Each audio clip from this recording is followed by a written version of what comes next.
मैं सभी का स्वागत करता हूँ फिजिक्स ज्ञान मुकेश नाइक चैनल पे। आपको पता है बच्चों कि हम लोग क्वेश्चन बैंक के आंसर का सॉल्यूशन दे रहे हैं और वो कम समय में देना पड़ेगा, थोड़ा सा फास्ट लेना पड़ता है। तो प्लीज अगर जिन बच्चों को कोई क्वेश्चन समझ में नहीं आता है तो आप लोग वन शॉट लेक्चर देखो, उसमें बहुत डिटेल में मैंने हर चीज बताने की कोशिश की। तो चलो आज हम लोग देखने वाला है क्वेश्चन बैंक फिजिक्स का है ईएमआई इलेक्ट्रोमैग्नेटिक इंडक्शन, 2 मार्क के क्वेश्चन देखने वाले। उसमें हम लोग न्यूमेरिकल थ्योरी सब क्वेश्चन दे रहे, यही आंसर लिखना है बच्चों, क्योंकि बहुत सारे बच्चे ने मुझे सर कंफ्यूज हो रहा है बेटा, हम लोगों ने ये बहुत ही डिस्कशन करते हुए मैं बनाता हूं वीडियो। तो चलो सबसे पहले क्वेश्चन से आपके बुक्स में why and where the eddy current are undesirable, ये व्हाई एंड वेयर कहां बनता है अनडिजायरेबल, तो ये ट्रांसफार्मर में बनता है। ये सबसे मेन दिमाग में होना चाहिए। हाउ दे आर मिनिमाइज, उसको कम कैसे कर सकते। अब ईडी करंट क्या है, जो करंट सर्कुलेट हो, ऐसे सर्कुलेट होता भैया, उसको ईडी करंट कहते हैं। ये पता है आप लोगों को, ईडी करंट मतलब सर्कुलेटिंग जो करंट तैयार होता है, इसके कारण हीट तैयार होती है और हीट के कारण कोई चीज ब्लास्ट होने की भी चांसेस हो सकते हैं ना, तो इसी को हम लोग ईडी करंट कहते हैं। तो सबसे पहले आंसर में लिखना है आपको, due to the eddy current induce in the core of transformer. जो कोर होता है ट्रांसफार्मर का, ट्रांसफार्मर देखो उसका कोर होता है, उसमें क्या होता है भैया, जो इंड्यूस करंट तैयार होता है, जो सर्कुलेटिंग करंट तैयार होता है, इंड्यूस तैयार होता है मतलब किसी से प्रेरित हुए वाला करंट है, ये वो होता है ट्रांसफार्मर के कोर में। तो इसमें सबसे 3 पॉइंट लिखना है आप लोगों को। Number 1, there are power losses in the form of heat energy. जो पावर है वो हीट तैयार होगी तो हमारा पावर लॉस होगा भैया।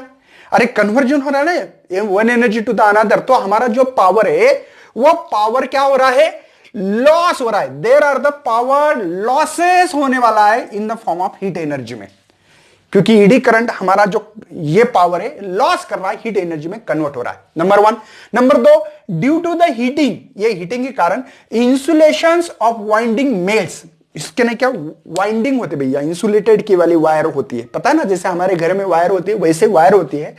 इसके हीट बढ़ने से वो जो वाइंडिंग है जो वायर की, इसके ऊपर जो भी वायर लगा वाला है, जो कॉपर के ऊपर एक वायर होती है प्लास्टिक की रहती है ना हमारी, वो मेल्ट हो सकती है और मेल्ट होने से देर में भी क्या हो सकता है, शॉर्ट सर्किट होने के चांसेस, क्योंकि इसके ऊपर जैसे कि वायर है जैसे कि मैं दिखाना चाहता हूं आप लोगों को, तुरंत दिखाऊंगा। ये वायर है भैया, इस वायर के ऊपर देखो इंसुलेटेड, ये कॉपर की वायर है, अंदर दिखाई नहीं दे रही सर, है ना। इसके ऊपर क्या है हमने लगाया, क्या है ऊपर इंसुलेटेड की वाला है। अगर ये जल जाएगी, मेल्ट हो जाएगी, तो ये कॉपर की वायर डायरेक्ट एक दूसरे को टच होंगी और टच होने के से हमारा शॉर्ट सर्किट होने के चांसेस हो सकते हैं। 2 रीजन है, एक तो there are the power loss हो सकता है, किसके फॉर्म में, हीट एनर्जी के फॉर्म में। दूसरा क्या लॉस हो सकता है भैया, और हीट होने से इसकी जो वाइंडिंग है वायर के ऊपर की, जो इंसुलेटेड वायर की वाली है, वो मेल्ट होके वो हमारा शॉर्ट सर्किट होने के चांसेस है।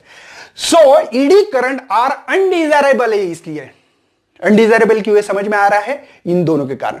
उसको मिनिमाइज कैसे किया जाए, मिनिमाइज करने का तरीका होता है कि आपके बुक्स में डायग्राम दिए, देख लेना अच्छे से, तो उसको है ना टुकड़े टुकड़े करो, ताकि ये जो करंट है वो डिस्कनेक्ट हो जाए, ठीक है। और इसके कारण भैया ईडी करंट को हम लोग मिनिमाइज करने की कोशिश कर सकते हैं। तो ये डायग्राम आपके बुक्स में दिए, देखना है। तो ये 2 मार्क के लिए सवाल है। नेक्स्ट सवाल है, define the self inductance and mutual inductance. भैया इसकी डिफाइन अलग अलग बुक्स में अलग अलग दे सकते हैं, वो डिपेंड करते हैं आपके फार्मूला कौन सा यूज करके दे रहे हैं। मेरी बात समझ में आ रही है, नहीं तो बोलेंगे सर आपने तो ऐसे बताए, और सर ने ऐसे बताए, ओ सर ने ऐसे बताए। हाँ करेक्ट है, उनका भी करेक्ट है, मेरा भी करेक्ट है, मैं किसी को रॉन्ग नहीं कह सकता हूं। चलो तो मैं बताऊंगा भी आपको कैसे बना सकते हैं डिफाइन। पहले देखेंगे सेल्फ क्या इंडक्टेंस, इसकी डिफाइन देखो, the phenomena of production of induce EMF in coil due to the change in current in the same coil is called as the self inductance. बात समझ में आ रही है, मतलब भैया यहां पे मैं ये डायग्राम को मिटाने जा रहा हूं। यहां पे ये जो है देखो, ये कॉइल है, यहां पे हम लोगों ने ऐसे यहां पे समझो बैटरी लगा दी है, यहां पे कोई की लगाई है, ठीक है। तो इसमें से जब करंट फ्लो होता है, इसको क्लोज करने से, करंट फ्लो होने से आपको पता है यहां पे मैग्नेटिक फील्ड तैयार होगी, ऐसी होगी कि नहीं। तो यहां पे वही तो बता रहा हूं, ये फेनोमेना है प्रोडक्शन ऑफ इंड्यूस ईएमएफ। यहां पे इंड्यूस ईएमएफ भी तैयार हो सकता है due to the change in current in same coil, एक ही कॉइल, वही कॉइल में से सेम करंट यहां पे जो फ्लो हो रहा है इसके कारण, मतलब एक ही कॉइल में हो रहा है, इसीलिए इसका नाम सेल्फ इंडक्टेंस रखा गया है। कुछ लोग यहां पे ये फॉर्मूला लगा के बता सकते हैं, L D I by D T बता सकते, तो L is equal to E D I by D T ऐसे भी लिख सकते हैं। तो इसके ऊपर से डिफाइन बना सकते हैं हम लोग, EMF of the induce in coil due to the change, है ना, जो भी बोलना है आप लोगों को, या रेशियो बोल सकते हैं ईएमएफ, है ना, और चेंज इन करंट का रेशियो है, इसी को हम लोग सेल्फ इंडक्टेंस भी कह सकते हैं। इसी के ऊपर भैया कुछ लोग ऐसे बनाते हैं, phi is equal to L I, तो L is equal to phi by I, ऐसे अलग अलग डिफाइन बनाने का एक टेक्निक हो सकती है, डिपेंड करता है फार्मूले के ऊपर। बात समझ में आ रही है। नेक्स्ट है भैया म्यूचुअल इंडक्टेंस किसको कहते हैं।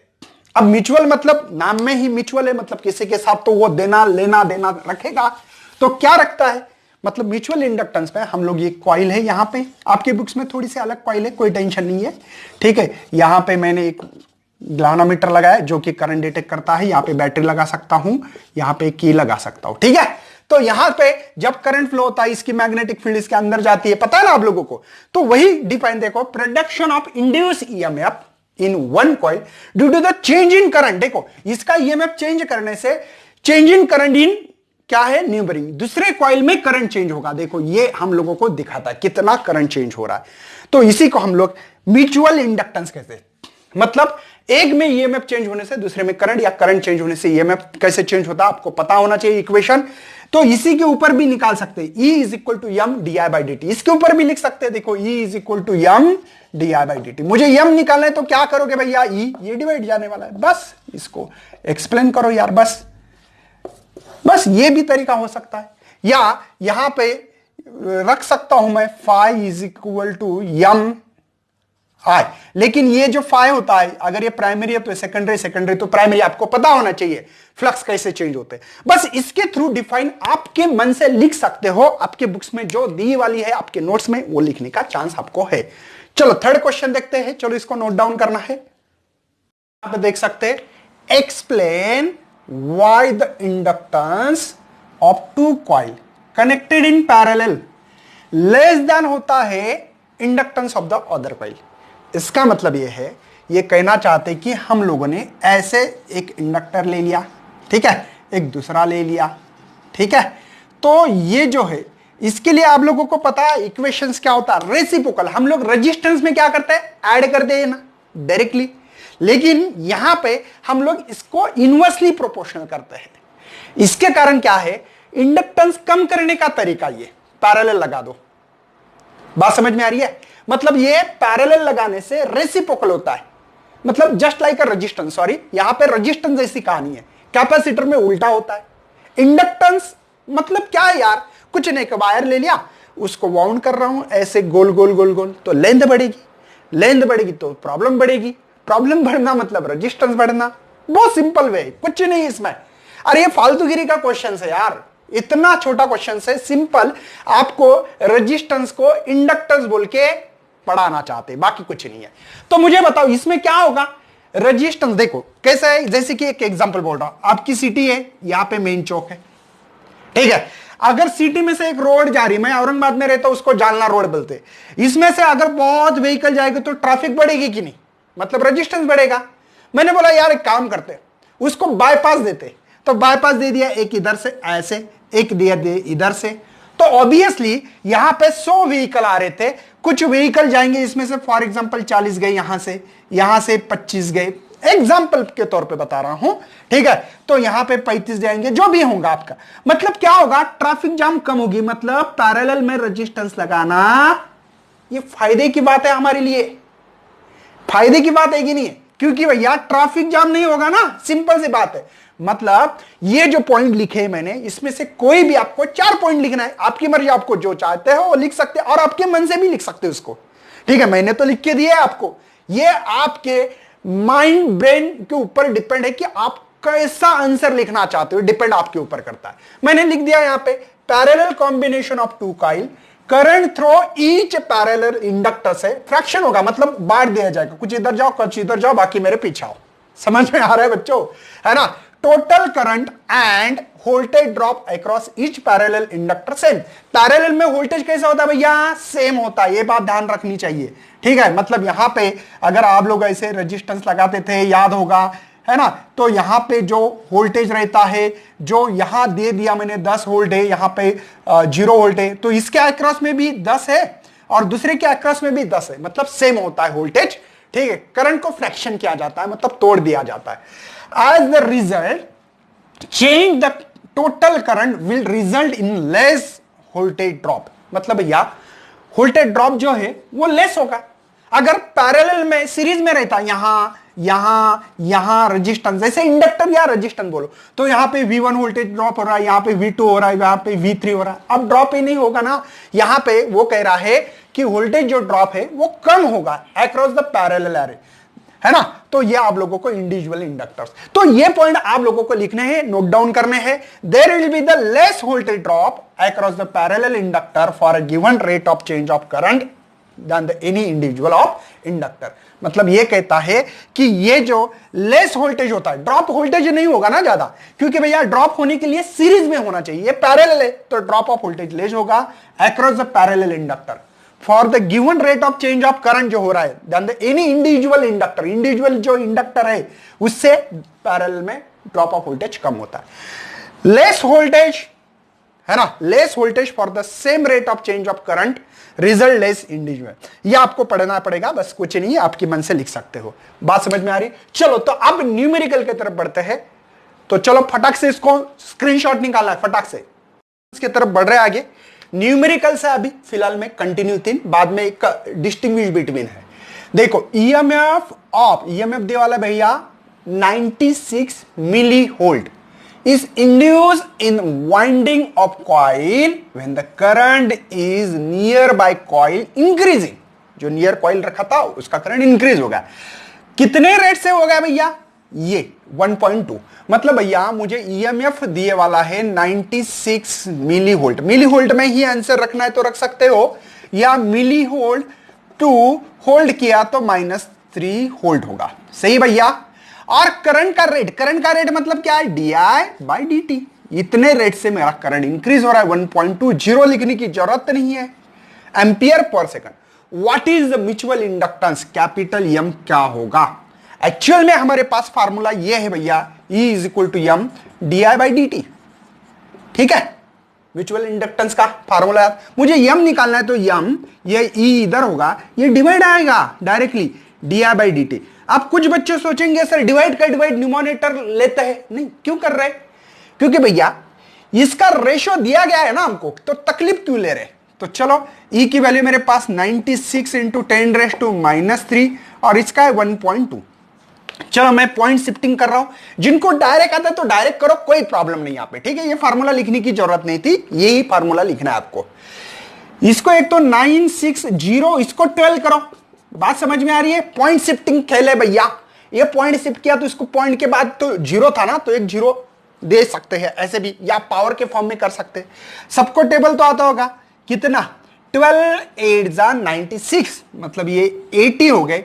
10⁻³ है, यहां पर डायरेक्ट आंसर लिख सकते थे, तो 80 और 10⁻³ को मिली कहते हैं, मिली, और यहां पे इसका जो यूनिट होगा हेनरी होता है, एच। ठीक है, बात समझ में आ रही? ये मिले भैया, स्मॉल m लिखो ताकि समझ में आए। तो कितना सिंपल है, फार्मूला लिखो, आधा मार्क, गिवन वैल्यू पुटअप की आधा, answer with proper unit 1 mark, ऐसे 2 मार्क हर बच्चों को आना चाहिए। बहुत सिंपलेस्ट वे से क्वेश्चन दिया है भैया, ऐसे ही क्वेश्चन आते हैं, बस वैल्यू चेंज करेंगे, घुमा फिरा के पूछेंगे, बाकी कुछ नहीं, सेम क्वेश्चन होते, इतना इजी है। अब मैं पढ़ा रहा तो आपको लगेगा हाँ सर इजी है, हाँ इजी है भैया, आप कर देना ना, प्रैक्टिस के ऊपर डिपेंड होता है सब कुछ। चलो आगे बढ़ते हैं नेक्स्ट क्वेश्चंस की तरफ। Fifth, calculate the induce EMF, ठीक है, between the end of axial railway, है ना, क्या रे, ये लेंथ दी वाली है, मतलब आंसर है हमारा सबसे पहले लेंथ है, वो दी वाली 1.75 metre. Long travelling the level ground with uniform velocity, इसकी जो यूनिफॉर्म वेलोसिटी 50 किलोमीटर पर आवर, ऐसे लिखते हैं उसको, किलोमीटर पर आवर, किलोमीटर पर आवर। भैया आपको पता होना चाहिए कि 55/18 मीटर पर सेकंड, SI यूनिट मीटर पर सेकंड है। अगर किलोमीटर टू मीटर पर सेकंड करना है तो 5/18 से उस नंबर से मल्टीप्लाई करना है। चलो आगे बढ़ते हैं भैया। बी दी वाला है, मैग्नेटिक फील्ड दी वाली है, वो है 5 × 10⁻⁻, है ना, 10⁻। ये तो चलो हम लोग बात करते हैं, हम लोगों को निकालना क्या, calculate the induce EMF. EMF का BLV एक फार्मूला याद है आपको। चलो वैल्यू पुटअप करो फटाफट, कुछ नहीं इसमें। तो देखो बी की वैल्यू मेरे पास 5 × 10⁻⁻5, लेंथ है भैया 1.75, मल्टीप्लाई भैया यहां पे 50 × 5 डिवाइडेड बाय 18। कोई प्रॉब्लम नहीं, ऐसे लिख सकता हूं मैं। ओके चलो ई यहां पे थोड़ा सा सोचो, 5 × 5 = 25, 25 5 = कितना, 1250। बात समझ में आ रही है? अरे तीनों का 5 × 5 25 × 5 125 और 0 है, ये 10⁻⁻5 है, 1.75 डिवाइड बाय 18। मुझे लगता है कि अगर थोड़ा सोचो, यहां का एक पावर कम कर रहा हूं और इस 0 को खाता हूं, खा लिया मैंने, एक पावर कम कर दिया ना। चलो इन दोनों का पहले मल्टीप्लिकेशन करके लेते हैं हम लोग कि 175 ये 125, मल्टीप्लिकेशन तो आता है ना, सिंपल सी चीज है, मैं करके दे रहा हूं, करने की जरूरत नहीं पड़ती है ऐसे।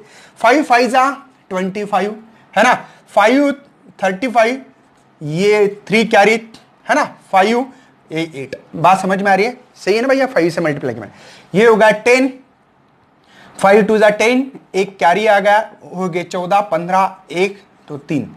चलो और यहां पे होगा 5 7 1, चलो एडिशन करो, 5 7 यहां पे 18, ठीक है, 18 हो गई, एक कैरी 10 और 11, ये आ रहा है आंसर। मतलब E = भैया 21875 और पॉइंट कहां आएगा, 1 2 इधर से आना पड़ता है, ठीक है, 10⁻⁻4 डिवाइडेड बाय 18, ठीक है, ऐसा कुछ तो आना चाहिए था आपके हिसाब से। देख लेना है यहाँ पे वही आंसर आ रहा है क्या। हाँ, एक पावर कम करेंगे, क्यों भैया, क्योंकि मुझे आंसर मिली वोल्ट में निकालना था। रहने दो, कोई प्रॉब्लम नहीं, ऐसा करने दो, ऐसे भी कर सकते। तो एक पॉइंट शिफ्ट किया मैंने, यहां आ रहा है और ये इधर। चलो अब तो डिवीजन आता है, 18 1 = 1, है ना, तो कितने बाकी भैया, 3, ये हो गए 38 बराबर है भैया। तो यहां पे 18 2 = 36, ये पॉइंट है, ध्यान देना, ये पॉइंट है, बराबर है, 2 बाकी है, तो 18 1 = 1, करेक्ट है ना। तो ऐसे करते करते आपको ये मिलेगा, और ये 10⁻³ है इसलिए मिली, ये मैं अब गिनते वोल्ट में, तो ये आंसर आपको मिला है। दिखाई तो दे रहा है भैया, कोई टेंशन तो नहीं है, ऑल इज वेल है। तो इस तरीके से आपको फार्मूला लिखा, आधा मार्क, वैल्यू पुटअप की आधा, answer with proper unit 1 mark, 2 mark के लिए सवाल है। चलो आगे बढ़ रहा हूं भैया, फटाक से इसको नोट डाउन करें। नेक्स्ट बात करते बच्चों, सबसे इजी वेस्ट क्वेश्चन है, डेरिवेशन आना चाहिए बस। हाँ सर कैसे, देखो मुझे क्या बताया गया है, magnetic flux through the loop vary according to the relation. मतलब भैया एक क्या है, मैग्नेटिक फ्लक्स एक लूप है, उसमें से वो फ्लक्स चेंज हो रहे ऐसे ऐसे, है ना, कम ज्यादा। तो हम लोग ऐसे मैग्नेट रखते हैं, तो इसका अंदर से फ्लक्स चेंज हो रहा है। कितना चेंज हो रहा है, ये 8t² + 6t + 2 और 5 इज द मिली, मतलब मिली वेबर, मतलब छोटा यूनिट है, सेकंड में दे वाला टाइम। और मैग्नेटिक निकालना ईएमएफ का। मुझे पता है कि ईएमएफ जो होता है वो होता है d∅dt, पढ़ा होगा आप लोगों ने, सही बच्चों। और टाइम भी दिया है कि वो 2 सेकंड में, ठीक है। तो चलो फाई की वैल्यू भी पता है मुझे, क्या है, 8t² + 6t + 2। चलो वैल्यू पुटअप करनी है भैया, कि यहां पे d/dt, फाई की वैल्यू है ये 6t + 2। डेरिवेटिव आता है भैया, कुछ नहीं, इसका पावर नीचे उतरता है और एक पावर कम होता है। मतलब मैं यहां पे 2 करूंगा, 8 करूंगा, t की पावर 1 लिखने की जरूरत नहीं है, मालूम है ना, एक पावर कम करनी है। 2 है तो 1, 4 रही तो 3 करनी है, ठीक है। तो +6, अब इसकी पावर एक कम करनी, मतलब 1 - 1 0, तो किसी की पावर 0 रहना मतलब उसकी वैल्यू 1 होती है भैया। कितनी होती है, 1।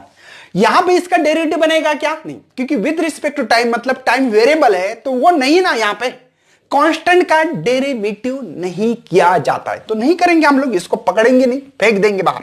चलो फिर E 2 मल्टीप्लाई 8, टी की वैल्यू मेरे पास 2 है भैया, यहां पे 6 1 जा 1, तो E यहां पे 16 32 और ये 6, तो E is equal to simple addition 38, और ये यूनिट है इसका मिली वेबर, मतलब ये भी मिली में रहेगा, और ये वोल्टेज में गिनते ही ये मैं, बस सिंपल बात थी भैया, फार्मूला वैल्यू पुट किया, आधा मार्क। और ये तो सिंपल यार एडिशन मल्टीप्लिकेशन है, इसके लिए 1 मार्क, ऐसे 2 मार्क के लिए आपको ये न्यूमेरिकल आने के चांसेस। उसके बाद में स्टेप अप और स्टेप डाउन में डिस्टिंग्विश बिटवीन देखेंगे। चलो आगे बढ़ते, नेक्स्ट 7 नंबर का लास्ट का 2 मार्क का क्वेश्चन है। इसमें बच्चों आप लोगों को 2 ही पॉइंट्स लिखना पड़ते, 2 इसके 2 इसके, एक आधा लिखा तो ठीक है, तीसरा लिखना है ज्यादा से ज्यादा आपको अगर टाइम है, क्योंकि इस साल आपको पता है कि आपके लिए आधा घंटा एक्स्ट्रा इस पेपर के लिए। तो चलो पहले बात करते हैं distinguish between the step up and step down transformer. आप लोगों को एक इक्वेशन जिन बच्चों को याद है ना, ये इसी से पॉइंट बनते हैं। देखो अगर आपने लिखा ES बाई EP मतलब EMF ऑफ सेकेंडरी कॉइल, ये प्राइमरी कॉइल का, तो numbers of turn secondary coil, numbers of turn primary, लेकिन करंट होता है उसका उल्टा। बात समझ में आ रही है? देखो ये डायरेक्टली प्रोपोर्शनल जैसे लग रहा है, ये इनवर्सली प्रोपोर्शनल लग रहा है। ये इक्वेशन जिनको याद है भैया वो सब पॉइंट लिख सकता है। कैसे से प्रूफ करो, पहला ही पॉइंट प्रूफ करके देने वाला हूं मैं यहां पे आप के सामने। देखो in this transformer output voltage, देखो स्टेप अप में, स्टेप अप मतलब क्या मैं आप लोगों को निकाल के देता, प्राइमरी वाइंडिंग है इसको कहते हैं, ये पहली जो वाइंडिंग इनपुट की है प्राइमरी, और सेकेंडरी स्टेप अप मतलब क्या है, इसकी वाइंडिंग ज्यादा होना चाहिए। देखो सेकेंडरी की ज्यादा है कि नहीं, ये नंबर्स ऑफ टर्न 1 2 3 मान लो, यहां पे 1 2 3 4 5 6 6 मान लो। बात समझ में आ रही है? मतलब ये है प्राइमरी और ये है सेकेंडरी।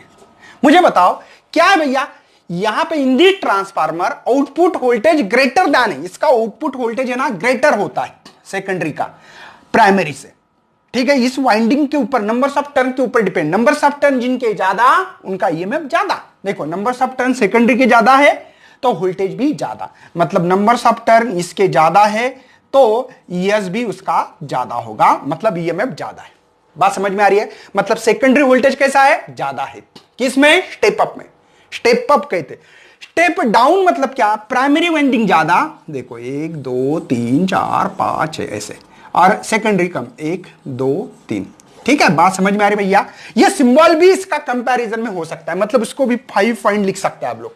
अब देखो इसमें क्या होगा, प्राइमरी में ज्यादा वोल्टेज है, ठीक है, सेकेंडरी में से। देखो यहां पे इसको मानना, ये बात जिनको समझ में आ रही ना, ये पूरा वर्ड इसी से बना है। देखो इसको क्या लिख सकते हैं, in this transformer output voltage जो है वो कम है, किससे? प्राइमरी से। तो लिखा कैसे मैंने, in this transformer output voltage is less then primary voltage से। समझ में आ रहा है? और लग रहा भी है ना यहां पे इस वाइंडिंग से। सेकंड भैया करंट सेकेंडरी कॉइल, देखो करंट का और ईएमएफ का उल्टा नाता है। यहां पे सेकेंडरी के ईएमएफ ज्यादा तो करंट कम है। देखो यहां पे इस इक्वेशन से करंट कम होगा, तो यहां लिखना है कि हम लोग लिख सकते हैं, देखो क्या लिखा मैंने, करंट इन सेकेंडरी कॉइल, जो सेकेंडरी कॉइल का करंट जो है वो कम है, less than the primary, primary से कम। देखो यहां पे less than the primary coil, इसको ऐसे भी लिखो जैसे कि जो लोगों को ये पढ़ते आता ना ये इक्वेशन, क्या बोलते हैं उसको, current of secondary coil is less then the primary coil, खत्म किस्सा। वही तो लिखा मैंने। यहां क्या लिखोगे भैया, सिंपल, यहां पे कौन है ये, तो यहां पे इसका मतलब उसको उल्टा लिखना पड़ेगा। उल्टा मतलब क्या है, current of secondary coil is greater than primary coil, उल्टा लिखना है। सेम नंबर्स ऑफ टर्न के बारे में कैसे लिखोगे, यही इक्वेशन यहां ओनली नंबर्स ऑफ टर्न, यहां पे वोल्टेज था या ईएमएफ बोलो या वोल्टेज बोलो, यहां पे इसके अलोंग ही ये है और ये है। फिर लिखना कैसे सर, बस यहां पे नंबर्स ऑफ टर्न लिखना है। देखो numbers of turn secondary coil is greater than numbers of turn primary, primary से ग्रेटर। देखो यहां 3 है, यहां पे 6। यहां पे उल्टा लिखेंगे हम लोग, कैसे लिखेंगे आप देखो, नंबर्स ऑफ टर्न जो सेकेंडरी कॉइल के कम है प्राइमरी कॉइल, देखो the numbers of turn secondary coil is less than, कम है किससे, प्राइमरी कॉइल से, प्राइमरी कॉइल से सेकेंडरी के ये। तो ये भी पढ़ते आना चाहिए, बस ये इक्वेशन पढ़ते आना चाहिए बस, बाकी कुछ नहीं। ये ठीक है, इसका ट्रांसफार्मर रेशियो के का ज्यादा होता है स्टेप अप में, स्टेप डाउन में, है ना, के इज लेस देन 1 होता है। और ये डायग्राम भी निकालो, ठीक है। आपको मैंने तो 5 पॉइंट वाले है, इसमें से कोई भी 2 ही लिखना है आपको, क्योंकि 2 मार्क के लिए सवाल है भैया। हाँ, 3 मार्क ले आता है तो 3 लिखना, इसके 3 इसके 3, एक आधा एक्स्ट्रा लिखा आपको, अगर कौन मतलब इतना आत्मविश्वास नहीं कि यार मेरा गलत हो सकता तो एक एक्स्ट्रा लिख सकते हो। तो चलो बच्चों, इस वीडियो को यही खत्म करते हैं। 3 मार्क का वीडियो इसके बाद में आएगा। यार शेयरिंग होना चाहिए, क्योंकि मुझे एनर्जी आपके प्यार से मिलती है, तो इसलिए लाइक शेयर और सब्सक्राइब भी बनता है। चलो bye and thanks for watching this video.